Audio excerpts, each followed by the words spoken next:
of the Lord. Praise to you, Lord Jesus Christ. In the name of the Father, the Son, and the Holy Spirit. Amen.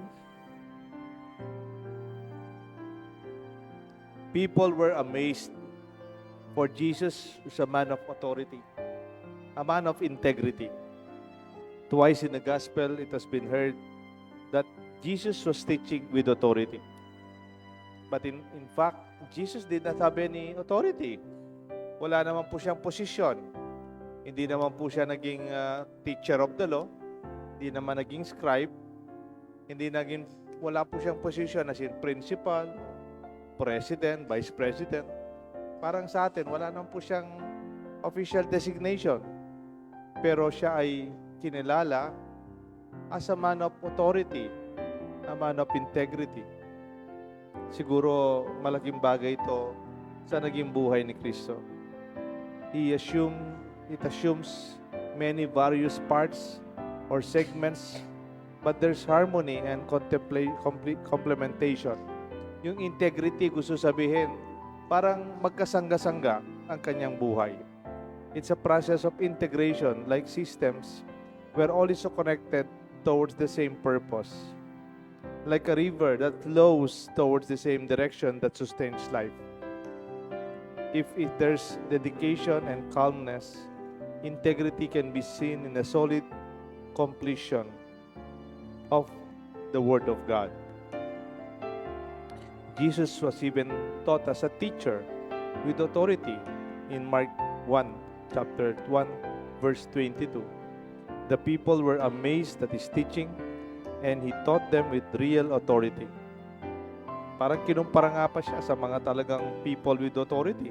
Unlike, teachers of the religious law. Hindi kamukha ng mga nasa pwesto. May pwesto yan, pero wala silang authority. One thing is to have authority kasi wala kang magawa. Siya yung nasa pwesto. Pero yung tunay na authority, may influensya sa buhay mo. Naniniwala ka sa Kanya. Naniniwala ka that He cares for you. Mahal ka niya, He care for you. Hindi ka papabayaan. Jesus must be seen as a teacher with integrity. An expression of being single-minded. Buo ang kanyang kalooban. The soulfulness of what He's doing. Pati kanyang kalooban, makikita mo sa kanyang ginagawa. A good life that flows from within. Ang kabutihan na hindi po nanggagaling sa labas. Ito'y nanggagaling sa kalooban. Meron po tayong kilalang pare, si Father Edwin Belay na taga Cabanatuan. Sabi niya, katapatan ng kalooban. It is the Tagalog term for integrity.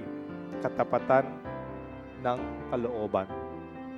Leaders of sound integrity are not involved or too much in love with publicity.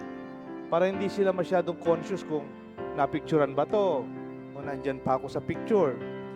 But in love with justice and truth. Leaders are not in love with money, but in love with humanity. True leaders who are not subject to their own particular ego, but to the greatness of the cause.